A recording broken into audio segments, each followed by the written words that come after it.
Bonjour, je m'appelle Laurence Niguet, je suis professeure en informatique à l'Université Grenoble-Alpes et je suis aussi responsable d'une équipe de recherche en interaction humain-machine au sein du laboratoire d'informatique de Grenoble, le laboratoire LIG. Nos travaux concernent l'interaction humain-machine, donc nous étudions le phénomène de l'interaction entre un utilisateur ou plusieurs utilisateurs et un système informatique. Nos travaux visent à comprendre et à optimiser l'interaction entre un humain et un système informatique. Ce système informatique aujourd'hui, il prend des formes extrêmement différentes, d'un casque de réalité augmentée, d'un casque de réalité virtuelle, à une montre, un téléphone, une tablette et l'ordinateur de bureau.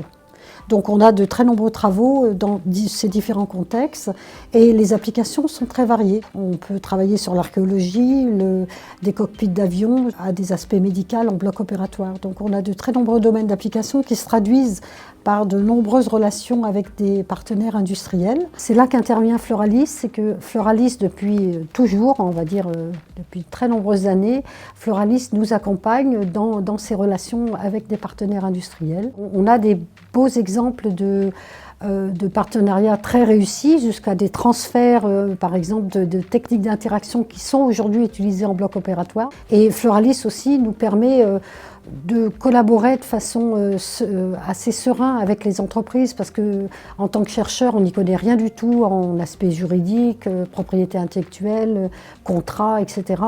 Et un autre point qui est important, je pense que tous les chercheurs le diront à l'université, c'est que la gestion financière est vraiment faite de façon très efficace, qui fait que nous, on focalise sur notre travail. Dès qu'on a besoin de quelque chose très rapidement, on peut l'avoir. On a signé un contrat récemment, grâce à Fleuralis, avec Dassault et Thales, où on s'est mis à travailler sur une modalité d'interaction, une façon d'interagir qu'on appelle les micro-gestes. Et on a étudié ça dans le contexte du cockpit d'avion avec Dassault et Thales. Et à partir de ce premier contrat, on a continué à travailler sur les micro-gestes.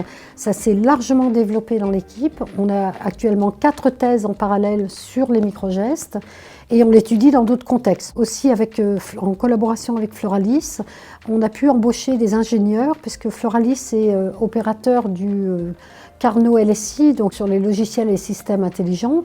Et donc on a embauché des ingénieurs pour faire des preuves de concept comme ce gant par exemple. Et à partir de là, on va pouvoir commencer à étudier des transferts vers des industriels. Peut-être le futur, je pense qu'on travaille beaucoup sur les micro-gestes qu'on a couplés en réalité virtuelle avec un casque pour des personnes aveugles dans la voiture, dans le cockpit, etc.